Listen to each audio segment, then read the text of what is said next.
Hola. El 20 de noviembre de 1975, el general Francisco Franco moría después de una larga enfermedad en la cama, en un hospital de Madrid, y ¿moría el franquismo con él? Esta pregunta es la que se hacían muchos españoles durante estos meses que tendrán lugar durante la enfermedad de Franco y en los posteriores días, en los posteriores meses, y es una de las cuestiones que vamos a tratar de responder en esta explicación del penúltimo tema del temario de Historia de España para segundo de bachillerato, correspondiente al bloque 12, al último bloque del temario de Historia de España, que en esta ocasión lleva el nombre de El proceso de transición a la democracia y la Constitución de 1978. Es nuestro tema 18, según se enuncia en las instrucciones de la prueba de acceso a la Universidad de Andalucía. Moría Franco tras casi 4 décadas de dictadura, pero lo cierto es que él había dejado todo atado y bien atado, como indicó en una de sus célebres frases. Pero se planteaba una situación que vamos a tratar de desentrañar brevemente. Intentaré esquematizar las ideas esenciales de este tema de la transición a la democracia, que abarca únicamente 3 años, que son fundamentales para la reconstrucción política del país, de 1975 hasta 1978, hasta finales del 78, cuando se vota y se aprueba en referéndum en la Constitución que sigue en vigor, que sigue vigente en estos días.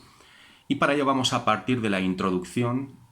contextualizando el momento en el que nos hallamos, en 1975, ese 20 de noviembre, esa muerte del general Franco, anunciada con aquella célebre aparición en televisión del presidente del gobierno en ese momento, Carlos Arias Navarro, y esa imagen afligida en blanco y negro anunciando que Franco había muerto. Para muchos una tragedia, para otros se abría una puerta, una ventana a la esperanza, aliento después de la dictadura. Pero se presentaban 3 escenarios posibles. Con la muerte de Franco se habían empezado a generar una serie de movimientos para continuar el franquismo. Sin Franco, esta sería la primera corriente de la que tendríamos que hablar, la corriente continuista, se abría la posibilidad de una ruptura absoluta, la ruptura que planteaba la oposición de izquierdas,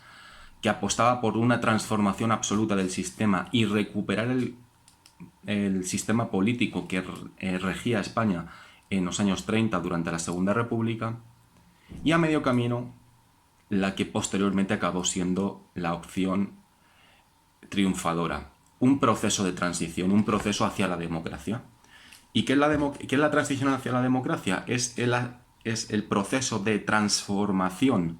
de las instituciones del franquismo en instituciones democráticas. Ese proceso que va desde 1975 hasta genéricamente 1979, incluso se llega a hablar de 1982, año en el que gana las elecciones el Partido Socialista de Felipe González. Estos 5-7 años son los considerados los del proceso de transición hacia la democracia en España. El 22 de noviembre de 1975, el rey Juan Carlos I es coronado, es restaurado a la monarquía en España en ese día, atendiendo a la propia ley de sucesión que había dejado fijada Franco en 1969. Él había nombrado heredero, sucesor de esa monarquía sin rey que era el franquismo, a Juan Carlos de Borbón. Juan Carlos de Borbón, que había sido educado bajo los principios del movimiento en España desde el año 47, va a tratar de conducir la situación buscando el equilibrio para salir de esa dictadura que, por una parte, un grupo, el llamado sector inmovilista, pretendía mantener, ese sector, el búnker del franquismo, pretendía mantener, y otro sector pretendía dar un paso adelante y salir de esa tesitura, de esa dictadura y falta de libertades de los últimos 37 años. La sociedad española estaba ansiosa de reformas, estaba deseando volver a sentir aquello que un día habían perdido sus antepasados, y dentro de este movimiento de protestas sociales que se venía desarrollando desde los años 60, como vimos durante el franquismo, vamos a tener dos ideas base, dos ideas clave, que van a ser las dos grandes ideologías que van a confrontarse en este momento y que van a dificultar ese proceso de transición, que no obstante fue difícil de llevar a cabo. Y la transición, dentro de la complejidad del momento histórico de continuar o romper, busca el equilibrio entre los dos y encuentra ese elemento a medio camino que no satisface a nadie del todo, pero dadas las circunstancias era la única manera de poder salir de la dictadura. ¿Era la única manera? Es muchas veces lo que se nos viene contando, lo que se nos viene diciendo. ¿La transición fue algo idílico? ¿Fue algo modélico? Bueno, la transición fue la mejor, dadas las circunstancias, la mejor manera posible de salir de la dictadura, dadas las circunstancias. No es el mejor ni la mejor manera posible de pasar de la dictadura a la democracia, porque se quedaron en el camino muchas reformas que no se llevaron a cabo. Fue un cierre en falso de la dictadura, fue un vamos a correr un tupido velo y vamos a caminar hacia adelante. Pero habían dejado sin resolverse cuestiones dolorosas para una gran parte de la sociedad que había sufrido en sus carnes la represión y las consecuencias de la dictadura, y que pedía y sigue pidiendo que se haya que después de una dictadura se reparen y se ponga en valor la figura de aquellas personas que lucharon contra la dictadura o aquellas personas que fueron reprimidas y que fueron asesinadas, ejecutadas durante el franquismo. Y esta es una de las cosas que la transición no ha sabido, no ha podido, no ha querido transformar. Pero es que tampoco la democracia, estos casi 40 años de democracia, bueno, más de 40 años de democracia, si partimos del 75, más de 40 años de democracia, si partimos desde el año 82, prácticamente en estos 38 años, desde que el Partido Socialista llega al gobierno hasta hoy en día, no se han resuelto del todo algunas cuestiones que quedaban pendientes de resolver. Vamos a empezar por el principio, la crisis del tardofranquismo, el primer punto de este tema. Ya desde 1973 veníamos hablando de una transformación en la sociedad. La jefatura de Estado y la jefatura de gobierno, que se ven diferenciado, hace que empiece a vislumbrarse ciertas grietas en el franquismo que venían de atrás, sobre todo del mundo de las protestas universitarias y obreras, esas huelgas que cada vez eran mayores, la petición de avances sociales y de salida de la dictadura, hacen que por una parte Carrero Blanco, hasta que es asesinado, y por otra parte Arias Navarro, su continuador, no sepan dar respuesta. Arias Navarro no va a saber dar respuesta a las demandas de la sociedad. Arias Navarro va a quedar en entredicho con ciertas decisiones que toma en los últimos años. Una de ellas tiene que ver con el proceso de Burgos, que finalmente acabó también por minar la confianza que se tenía en él. Por otra parte, 1975, hemos dicho que va a ser un proceso de continuidad o ruptura que busca el equilibrio en la llamada transición, y en ese momento empiezan, a partir de las instituciones del franquismo, a desarrollarse movimientos hacia la salida de la dictadura. El primero va a ser el nombramiento por parte del rey Juan Carlos de Torcuato Fernández Miranda como presidente del Consejo del Reino, una institución franquista que va a ser controlada por una persona afín a Juan Carlos. No obstante, había sido su mentor, había sido uno de sus maestros en su educación, durante su proceso de educación, y va a dar la imagen con este nombramiento Juan Carlos como jefe del Estado de que tiene una intención más que de continuar con el régimen, de salir hacia adelante, de dar un paso fuera de la dictadura. Por eso, la primera gran institución del régimen que es transformada es el Consejo del Reino, La segunda, que era la jefatura del Estado, va a estar en manos de Juan Carlos, designado por el dictador Franco, y quedaba una tercera institución, que en este caso es la presidencia del gobierno. Una presidencia del gobierno que, como hemos dicho, mantiene Carlos Arias Navarro hasta julio del 76, momento en el cual la escalada de protestas sociales y el descontento de una gran parte de la población, tanto del bando más conservador, de ese búnker inmovilista, como de los progresistas, del bloque más a la izquierda, van a hacer que la situación insostenible a nivel político acabe con el presidente Carlos Arias Navarro, un franquista convencido que no pretende salir y no sabe dar respuesta a las demandas. Y como no sabe dar respuesta a las demandas,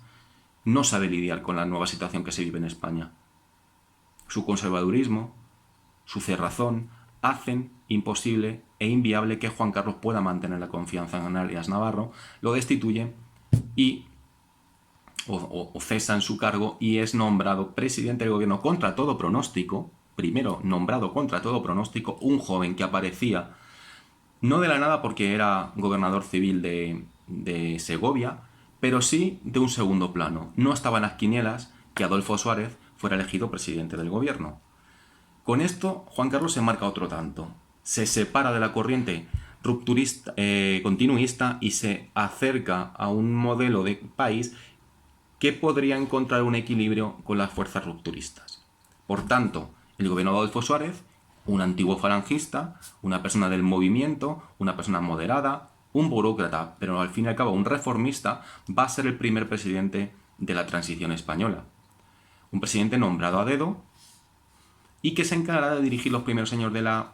transición a la democracia hasta la convocatoria de elecciones que se desarrollarán en el mes de junio de 1977. Pero antes de esas elecciones,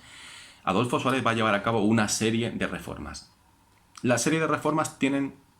como 4 o 5 pilares. Las ideas son las siguientes. Adolfo Suárez va a plantear lo siguiente. 1. Derechos de reunión, derecho de manifestación y derecho de asociación. Recuperar esos derechos. Eso demuestra voluntad de cambio. Por otra parte, la amnistía de los presos políticos, de la dictadura, de aquellos que no tuvieran las manos manchadas de sangre. Eso va también a limar asperezas y va a facilitar un consenso, que es lo que se necesitaba en ese momento. Va a haber contacto con sindicatos y con los partidos políticos. Esos partidos que estaban prohibidos durante el franquismo van a recuperar el protagonismo en estos años. Y para ello va a proponer una reforma. Y en apenas un mes se realiza esa ley de reforma política que será refrendada por los españoles, con la cual se legalizan y se institucionalizan los partidos políticos que habían sido prohibidos por el régimen. Vamos a volver a una situación de normalidad política, poco a poco. Recuperamos lo que se había destruido durante la dictadura. Y ya una vez que es elegido presidente del gobierno en las urnas, en el año 77, el gran logro de la primera fase del gobierno de Adolfo Suárez, esos pactos de la Moncloa, que van a sacar a España de una situación de crisis profunda, vinculada al contexto internacional del 73, de la crisis del petróleo de 1973, que arrastraba desde el año 73, desde ese año, una situación bastante preocupante para la sociedad y economía española, sobre todo a nivel de inflación bastante elevada, que requirió de esfuerzos y de un acuerdo que consiguió limar esa situación de crisis y que propuso reformas económicas a través de un consenso político en el 77. Además, como elemento destacable de Adolfo Suárez, antes de la convocatoria de elecciones, en abril del 77, va a ocurrir un hecho que va a suponer un hito en la historia reciente de España, por lo que supone, por una parte, el avance sin miedo hacia lo que está por venir, hacia esa recuperación de la democracia, pero con el ruido de sables y el run run que había por parte de una parte del ejército, la más reaccionaria, la más conservadora, que va a enfurecer y que va a mostrar su disconformidad y su intento de volver hacia atrás, cuando Adolfo Suárez, el sábado santo de 1977, el 9 de abril de 1977, por sorpresa anuncia la legalización del Partido Comunista de España, que había sido ilegalizado durante el franquismo y que sin previo aviso, durante ese sábado santo de pasión en España, se enteran los españoles de que vuelve a ser legal el Partido Comunista. Esto es el otro gran gesto de Adolfo Suárez de voluntad de cambio. Apertura, tender la mano, tender puentes, integrar a todos los grupos políticos dentro de un pacto que saque a España definitivamente de ese periodo de transición, de ese periodo de dictadura, y una transición, un cambio hacia una democratización paulatina. Esta va a ser la gran apuesta de Adolfo Suárez, y estos van a ser sus primeros movimientos políticos. Encontrará dificultades, encontrará oposición, encontrará ruido mediático, ruido de sables. Insisto, el búnker, el sector inmovilista del franquismo, que pretendía mantener ese franquismo sin Franco, se ve traicionado. Una persona del movimiento, una persona joven del movimiento que había roto con los postulados franquistas legalizando el Partido Comunista, va a hacer que Adolfo Suárez sea visto con recelo por una gran parte, sobre todo, como digo, del ejército y del sector más conservador, más cercano al franquismo. Hemos dicho que España recupera el pulso político, España recuperará paulatinamente los derechos y las libertades que se habían cercenado durante los años de dictadura, pero para poder construir esa recuperación de libertades, para darle forma legal, había previamente que configurar unas nuevas cortes, un nuevo parlamento y un nuevo bloque que dirigiera a la sociedad a partir de 1977. Para ello se van a realizar las primeras elecciones legislativas. Ya se habían celebrado unas elecciones municipales. Las primeras elecciones legislativas se celebran en España el 15 de junio de 1977. En esas primeras elecciones democráticas, desde febrero de 1936, en estas elecciones democráticas de 1936, como decía, se va a ganar, va a conseguir un resultado favorable a los intereses del partido de Adolfo Suárez, de la Unión de Centro Democrática, la UCD, que conseguirá el 34% de los votos, 166 escaños en el Parlamento, seguido por el PSOE como segunda fuerza política, acompañado también de otros partidos políticos dentro del nuevo escenario parlamentario, como son Alianza Popular, que había nacido de la herencia franquista de Manuel Fraga, que va a dar un salto hacia la democracia, dejando un poco de lado sus postulados también del movimiento. No olvidemos que Manuel Fraga había sido ministro de Información y Turismo con el dictador Franco, y va a ser el fundador de Alianza Popular, el partido que posteriormente cambiará sus siglas a Partido Popular. También estará dentro de ese Parlamento, en las primeras elecciones democráticas, el Partido Comunista de España de Santiago Carrillo como secretario general y presidido por Dolores Ibarrurri, por la Pasionaria, que había conseguido un resultado, bueno, no tan positivo como ellos esperaban, consiguió 19 escaños, pero entraba al Parlamento. El Partido Comunista volvió al Parlamento después de 1936. Esto como digo, para el sector más inmovilista, para los franquistas y los nostálgicos y los fascistas y la extrema derecha, era una afrenta. Volver a introducir al elemento comunista dentro del Parlamento era una afrenta. Entonces va a tener una dificultad añadida Adolfo Suárez. Esa reconstrucción del país, esa salida de la dictadura, verá cómo tiene palos en las ruedas por parte de la extrema derecha, por parte de la extrema izquierda. Por una parte, tenemos enfocado y tenemos configurado un nuevo Parlamento, tenemos propuestas de reforma, tenemos consenso y tenemos la idea de realizar una nueva Constitución. Vamos a hablar del consenso relacionado con esa ley, esos pactos, mejor dicho, conocidos como pactos de la Moncloa, que tendrán como objetivo recuperar la situación económica en España. Una situación económica en España que había estado bastante influida y bastante mermada por la crisis internacional de 1973, y en ello se basará el programa económico de reforma de Adolfo Suárez. Los resultados habían puesto de manifiesto que en estos años, en las primeras elecciones democráticas, que este sistema de recuento electoral, el sistema DONT, que es el mismo que sigue estando en vigor, tenía un defecto o tenía un peligro, un problema, que es que las opciones mayoritarias son las que salen beneficiadas y esto va a potenciar el bipartidismo, que es básicamente lo que ha estado rigiendo este país hasta hace pocos años, hasta hace apenas 4 años. La UCD y el PSOE se benefician de ese reparto de escaños y son los que más obtienen en el Parlamento, repartiéndose prácticamente 2/3 del Parlamento entre los dos grandes partidos. Además, bueno, pues dentro de ese gran abanico de partidos políticos llegaron a presentarse hasta 100 partidos políticos en las primeras elecciones. Y no todos, evidentemente, tienen representación parlamentaria, pero sí que se ponía de manifiesto que había una gran divergencia y una gran división ideológica. No había un único momento ni un único movimiento dentro de las opciones que se planteaban a nivel ideológico y político. En este primer momento, por tanto, el primer gobierno de la UCD, hablando ya estrictamente del gobierno UCD de Adolfo Suárez, va a estar formado primeramente en minoría, puesto que no había conseguido mayoría absoluta ningún partido. Digo que había conseguido 166 diputados, la mayoría absoluta está en 175, 176 concretamente. Y ese nuevo ejecutivo continuó con una actitud de consenso para intentar frenar esos problemas de España. Más que frenar, atajarlos y extirparlos. Esa crisis económica, el terrorismo, grave amenaza para la democracia española, para la transición y para la democracia. El principal problema con el que ha tenido que enfrentarse ha sido con el terrorismo de las diferentes bandas terroristas, desde ETA hasta el Grapo, pasando por los Legionarios de Cristo, por ejemplo. Se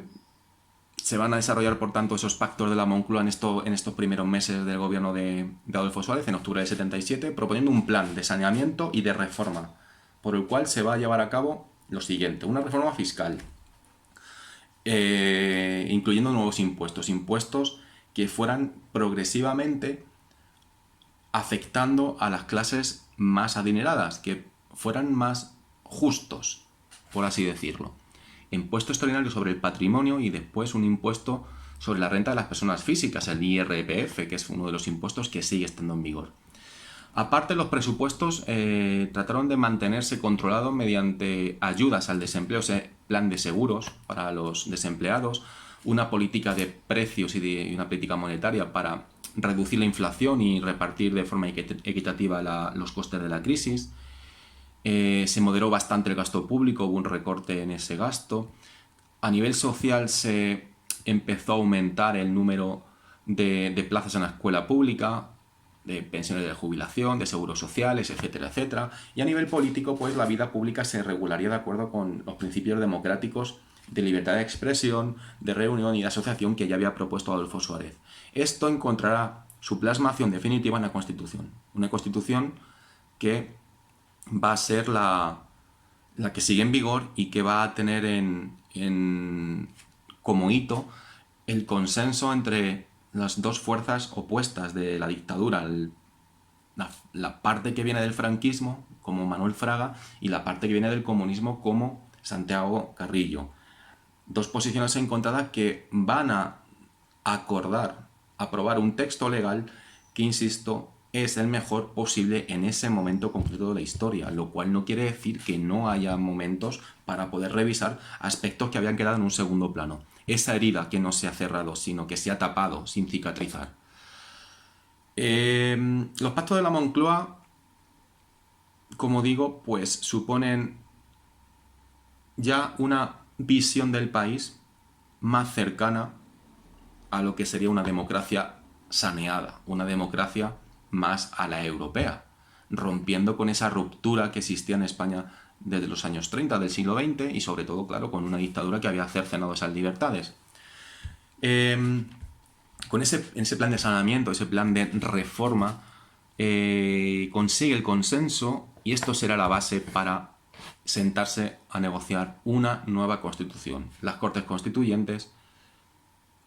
que no son tales, no se eligen Cortes Constituyentes, sino que las Cortes surgidas en las elecciones del 77 son las mismas que van a desarrollar ese impulso a la Constitución. Esos diputados en Cortes serán los que elaboren la Constitución para darle consenso al país. En vez de recuperar el 31, que había generado división y descontento en una capa de la sociedad, se van a plantear una nueva serie de reformas inspiradas por una parte en la Constitución de 1931, que era hasta el momento la más progresista de la historia de España, que recuperará la Constitución del 78, haciendo un guiño a las autonomías y a los regionalismos y nacionalismos periféricos, como veremos. De hecho, España es llamado el Estado de las Autonomías en este momento, en el momento en el que se constituye la España autonómica. Se tiene en cuenta a los partidos nacionalistas que también hayan sido prohibidos e ilegalizados. El presidente de la Generalitat va a volver a Cataluña autorizado por Adolfo Suárez. La Constitución española, por tanto, abre un nuevo abanico de posibilidades de entender que España definitivamente parece que ha salido del franquismo. Por tanto, la llamada política del consenso va a tener en las Cortes una apuesta por la responsabilidad social, democrática y ciudadana. El periodo constituyente pues, va a estar liderado por una comisión que está dirigida sobre todo por personas muy influyentes, muy relevantes, muy destacables y destacados militantes de diferentes partidos políticos con un gran sentido de Estado, como hemos dicho, desde Gabriel Cisneros, pasando por Pérez Llorca, Miguel Herrero de Miñón, y Rodríguez de Miñón, Jordi Solé Tura, Gregorio Pérez Barba, Manuel Fraga, Miguel Roca, todos los espectros de políticos del momento están representados en esta comisión constitucional. Y en ese momento, la Constitución que sale de las Cortes, consensuada por todos los grupos políticos, va a ser refrendada por los españoles el 6 de diciembre de 1978. En esa Constitución, una Constitución de 169 artículos, con un preámbulo y un título preliminar, con 10 títulos constitucionales, que tiene un carácter progresista, pero que tiene también ciertos aspectos que quedaron con el tiempo, pues ciertamente anquilosados. Mayoritariamente es apoyada esta Constitución con un 87% de los votos el 6 de diciembre. La redacción se fundamentó, como hemos dicho, sobre el consenso, en la palabra consenso, para que no fuera una Constitución elaborada a la manera del siglo XIX, incluso a la manera del siglo XX, la del 31, sino con una ideología mixta, variada. La Constitución está basada en las siguientes ideas. La Constitución es una monarquía, apuesta por una monarquía constitucional parlamentaria, en la que el jefe del Estado será el rey, que no tendrá potestad legislativa y que su única misión será sancionar leyes y disolver las Cortes, así como nombrar, formar gobierno, pero no tendrá ningún poder ejecutivo y está totalmente separado de los poderes del Estado, del ejecutivo, del legislativo y del judicial. Por otra parte, otro de los pilares de la Constitución del 78 es el sistema de derechos, un amplio sistema de derechos y libertades que refrenda esa apuesta por la democracia, por la salida de la dictadura, que va a eliminar la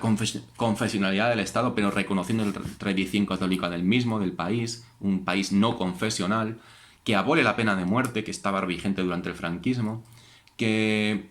apuesta por derechos civiles y derechos políticos, derechos y libertades, que recogen principios de política social, de política económica, que establece derecho a la autonomía y a las nacionalidades y regiones históricas. De hecho, habla de que España es un país con diferentes nacionalidades.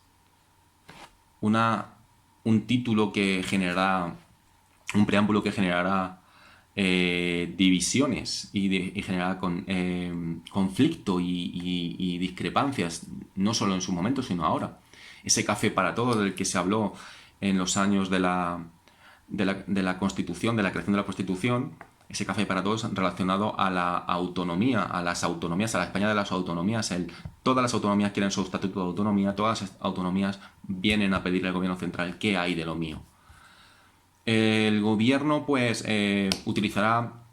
una nueva organización territorial del Estado, basado en provincias y en comunidades autónomas. Y en esas comunidades autónomas se va a dotar de cierta similitud con lo que se había venido haciendo en la Constitución de 1931, sin ser una república federal, con cierta autonomía de cada una de las comunidades que finalmente recibirá el nombre de Estado de las Autonomías. Es España de las 17 autonomías y dos ciudades autónomas. El gobierno central se reserva ciertas competencias exclusivamente, como van a ser, por ejemplo, la de las relaciones internacionales, la defensa, el sistema monetario y la hacienda, mientras que abrirá la posibilidad de que las autonomías gestionen la educación, la sanidad, el medio ambiente, el turismo, etcétera, que es lo que tenemos hoy en día en nuestros respectivos estatutos de autonomía. Como España es un país con diferentes nacionalidades, como indica la Constitución, aludiendo al País Vasco, a Cataluña y a Galicia, ese guiño hacia los partidos nacionalistas periféricos, hacia los regionalismos y nacionalismos, que intenta, como digo, buscar ese equilibrio entre el progreso y lo conservador, entre los partidos que apuestan por mantener un Estado centralista y los partidos que apuestan por un republicanismo. El punto intermedio será este que consiguen estos políticos UCD, PSOE durante los primeros años, apoyándose siempre en partidos nacionalistas. Y para hacer bona esa máxima de autonomía que buscaban los partidos políticos, pues se van a sentar a negociar ciertos artículos, como por ejemplo el que permite que la autonomía, que cada comunidad tenga su autonomía sin necesidad de un referéndum, simplemente apoyado o aprobado por las Cortes autonómicas, por cada parlamento. Además, también va a hablar de que las Cortes Generales, mediante ley orgánica, puede autorizar la constitución de una comunidad autónoma en casos especiales, como es el caso de Ceuta. En el artículo 151, por ejemplo, que dice que permite el acceso para las nacionalidades históricas, como Cataluña, País Vasco y Galicia. Y por su parte, en su vía agravada, permitía dicho acceso, consiguiendo el apoyo de las diputaciones más 3/4 partes de los municipios de cada provincia, para obtener, que deben obtener mayoría, y después deben ser ratificadas estas decisiones mediante un referéndum con un voto afirmativo de mayoría absoluta de cada provincia. Este es un artículo que hace referencia a las nacionalidades históricas, a esas autonomías, que deja abierta, por otra parte, a todas las diferentes autonomías, a todas las comunidades, una aspiración autonomista, una aspiración de configurarse como comunidad autónoma. Es el caso de Andalucía, que sigue esta vía del 151, que encuentra dificultades en el acceso, pero bien es verdad que, aunque no había un hecho histórico diferencial en Andalucía como tal, sí que existe una identidad basada en los elementos estratégicos y en los condicionantes socioeconómicos, y tirando de ese andalucismo de los años finales del siglo XIX y principios del siglo XX, sobre todo con la figura de Blas Infante. Otro de los artículos que me gustaría destacar y que ha estado en boga muy recientemente es el artículo 155, que a partir de estos acontecimientos relacionados con Cataluña y su proceso de independencia, dota al Ejecutivo en la Constitución de la potestad de suprimir la autonomía en cualquier comunidad autónoma, siempre y cuando se den los siguientes condicionantes que voy a pasar a leer. Si una comunidad autónoma no cumpliere las obligaciones que la Constitución u otras leyes le impongan o actuare de forma que atente gravemente al interés general de España, el Gobierno, previo requerimiento del presidente de la comunidad autónoma y, en el caso de no ser atendido, con la aprobación por mayoría absoluta del Senado, podrá adoptar las medidas necesarias para obligar a aquella al cumplimiento forzoso de dichas obligaciones o para la protección del mencionado interés general. Para la ejecución de las medidas previstas en el apartado anterior, el Gobierno podrá dar las instrucciones a todas las autoridades de las comunidades autónomas. En este artículo se basó la suspensión de autonomía de Cataluña durante el año 2017 con el presidente Rajoy,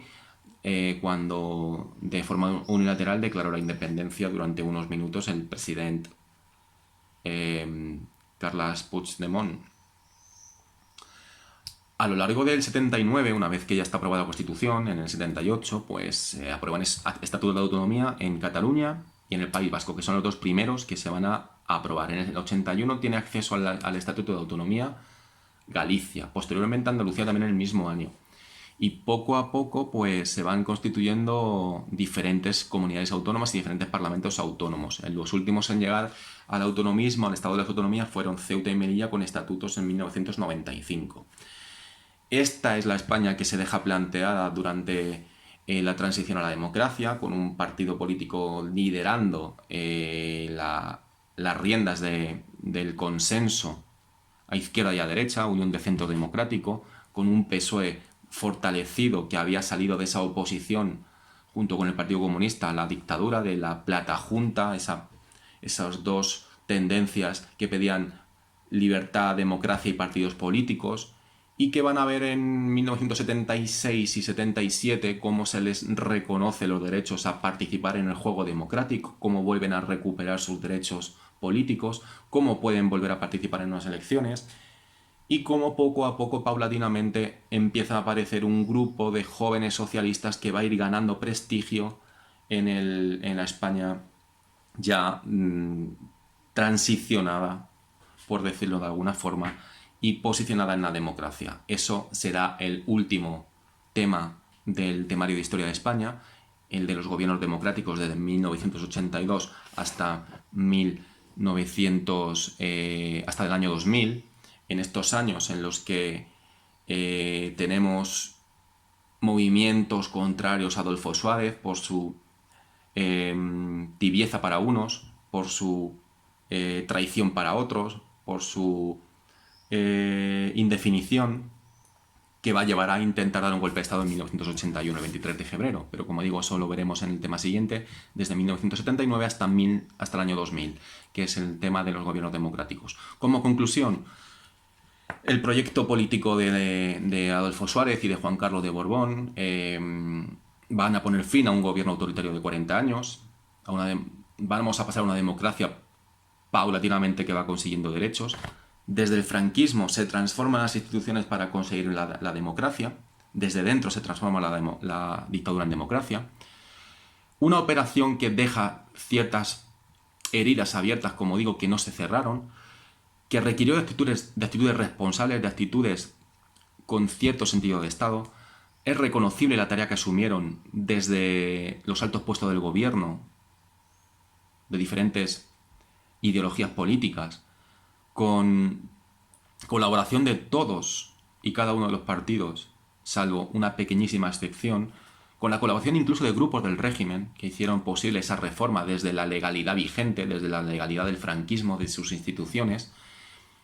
y esa buena actitud que también adoptó la oposición, que renunció a lo que para ellos era irrenunciable, como por ejemplo en el caso de los republicanos, de los comunistas, a la bandera tricolor o al referéndum a la república, para consultar a los españoles si España debería ser una monarquía o una república, puesto que había sido impuesta la monarquía mediante decreto de Franco. Pero esa renuncia de Santiago Carrillo facilitó esta construcción democrática. Por tanto, no podemos olvidar, y habría que destacar, que la mayoría de los españoles de estos años, del 75 al 79, muestran su apoyo por salir de la dictadura, apoyan a ese consenso, muestran colaboración en la mayoría de los medios, la mayoría de los medios de comunicación también apuestan por esta salida de la dictadura, y la mayoría del pueblo español, sobre todo, con pequeños incidentes a nivel civil, a nivel militar, sobre todo relacionada con esa protesta contra la apertura de Adolfo Suárez cuando se legaliza el Partido Comunista. Y el gobierno supo dialogar y supo obtener lo que no conseguimos hoy en día: responsabilidad y consenso. Grupos diferentes que venían de una guerra civil, que venían de un enfrentamiento duro, de haber vivido la transición y el exilio, la guerra civil y el exilio, la dictadura y el exilio. Un proceso difícil en el que hubo que ir eliminando por ambas partes recelos e incomprensiones heredadas, odios ancestrales, que van llegando finalmente a la convicción de que el proyecto de la democracia es el mejor proyecto posible dadas las circunstancias. Y en este sentido, la transición triunfó por ese sentido de responsabilidad, ciertamente un poco mitificada, podría haberse desarrollado de otra manera, pero fue la que fue, y en ese momento no cabía otra opción, y queda abierta la posibilidad de por qué no se puede volver a revisar lo que ya se ha hecho. Si se hizo bien, se puede mejorar, vamos a revisar los aspectos que quedaron cerrados, pero eso es cuestión de la política presente, y parece que, visto lo visto, no será nada fácil volver a conseguir un consenso como el que sí hubo en 1977-78 con esta Constitución. Con esto cerramos el tema de la transición a la democracia y la Constitución española. Gracias por vuestra atención.